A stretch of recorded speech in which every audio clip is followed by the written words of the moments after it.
Hi, PerspectiveWeather.com meteorologist Paul Dorian here on Tuesday, March 10th. A very nice day to start the week on Monday with high temperatures at or even above the 70-degree mark in much of the I-95 corridor region from D.C. to Philly to New York City.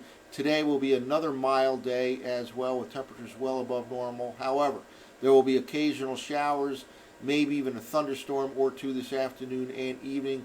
The rain activity today associated with a cold frontal system that it's working its way towards the eastern seaboard from northwest to southeast. The air behind it is not all that cold on Wednesday. It will turn somewhat cooler, but not all that cold for this time of the year. It stays moderately cool on Thursday as well, and then a strong cold front arrives late Friday or Friday night. That too is likely to feature some showers. Turns colder over the upcoming weekend. Could even be some snow in parts of the mid-Atlantic region by the time Saturday night and Sunday rolls around. Let's take a look at the current radar loop. There's a line of showers extending from central Pennsylvania now just west of the District of Columbia. Looks like they could experience some shower activity over the next half hour to an hour or so. Right here, pretty impressive line all the way down from upstate Pennsylvania to just west of D.C.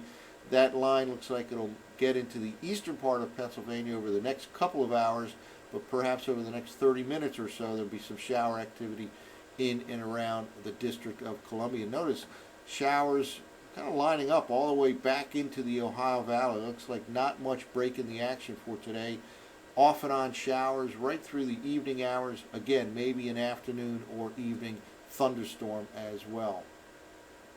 Well, before we get to the short-term look at the computer forecast model, let's take a look at the last night's ensemble run of the GFS.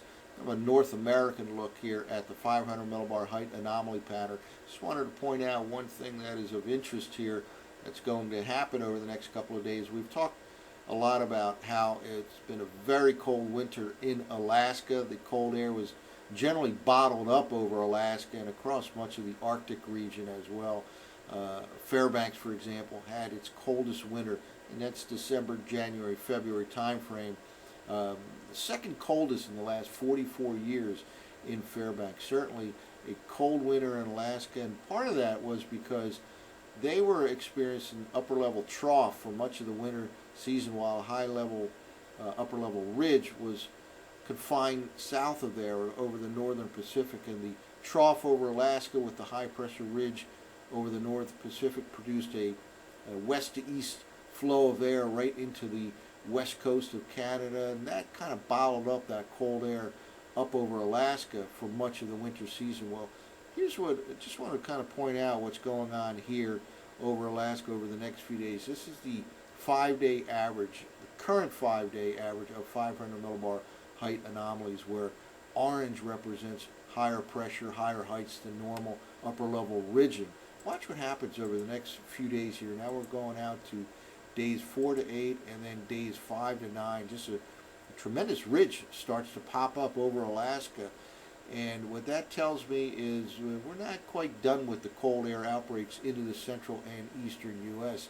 What this will do is indeed send some cold air masses from way up in Canada, at least down into the central part of the U.S., and we do have to deal with this ridge here in the eastern U.S., and we'll try to hold off on those cold air outbreaks from reaching the eastern U.S. But when I see a ridge popping up over Alaska like this, they'll turn warmer, and the threat for some cold air continues to exist here over the next couple of weeks because of that upper level ridge popping over Alaska, that threat in the central and eastern U.S. So even though we hit 70 yesterday, quite mild today, we're not quite done with the cold air outbreaks, and a big change in the pattern over Alaska. And one final map to show here on that change over Alaska. We talked over the last few weeks about the teleconnection index known as the Eastern Pacific Oscillation. When that is positive, as it has been for much of the winter, you have that low pressure upper level trough over Alaska with high pressure to its south, and that flow of air into western Canada from west to east. When it flips to negative, you generally have an upper level ridge popping up over Alaska. They turn warmer, but some cold air masses can make it from northern Canada into the central and eastern U.S. Well, take a look at this. clear indication of negative, and not only negative, but sharply negative over the next few days of this particular teleconnection index. All that kind of supporting the idea that a real strong upper level ridge will pop up over Alaska. And again, that keeps cold air alive, some possibilities of more cold air outbreaks into the central and eastern U.S. over the next couple of weeks. Well, let's take a look at last night's 6Z operational run of the GFS. We're looking at surface forecast maps. And quite an area of rain here associated with that frontal system, extending from low pressure over the eastern Great Lakes all the way down into the Gulf of Mexico region. Move forward here, and some of these showers already moving into the region right now. The GFS, if anything, is underdoing this precipitation pattern, but certainly occasional showers from here on out in the I-95 corridor region throughout the day into the evening, maybe even an isolated thunderstorm or two during the afternoon and evening. Let's keep moving forward here. Basically, a dry day on Wednesday, a little bit cooler than today, but again, the air behind this cold front is not all that cold. Probably the 50s for highs for the most part in much of the mid-Atlantic region. Let's keep moving forward here. And then as we get into the latter part of the week, we'll see this stronger cold front kind of charging across first the northern plains, and then by Thursday night over the central part of the Great Lakes. That moves into the east late Thursday night into the day on Friday, probably with more showers, but again, that's a pretty strong cold frontal system.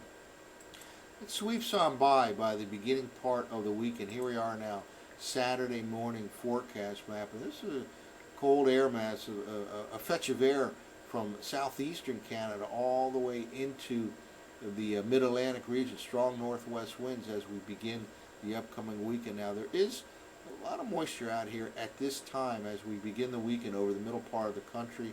A couple things happen here. First of all, notice this high pressure system building into the southeastern part of the nation by Sunday morning, the southeastern part of Canada by Sunday morning. That's kind of an important player here that kind of holds in the cold air in the mid-Atlantic region, in the northeast U.S.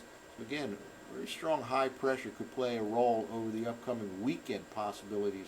Some of that moisture from the middle of the country makes it all the way into the eastern U.S. and it very well could be cold enough for some snow in parts of the mid-Atlantic region Saturday night, Sunday time frame. So that we'll continue, of course, to monitor this possibility over the next few days. Again, we're talking Saturday night, Sunday time frame. So even though we hit 70 degrees yesterday, very mild again today, there's a chance for, certainly a likelihood for colder air to move in for the upcoming weekend, and even a chance for some snow in parts of the mid-Atlantic region by Saturday night, Sunday time frame. So we'll monitor that over the next few days. But for now, mild today, occasional showers, maybe even a thunderstorm or two in the mid-Atlantic region. That's it for now. For PerspectiveWeather.com, I'm meteorologist Paul Orian.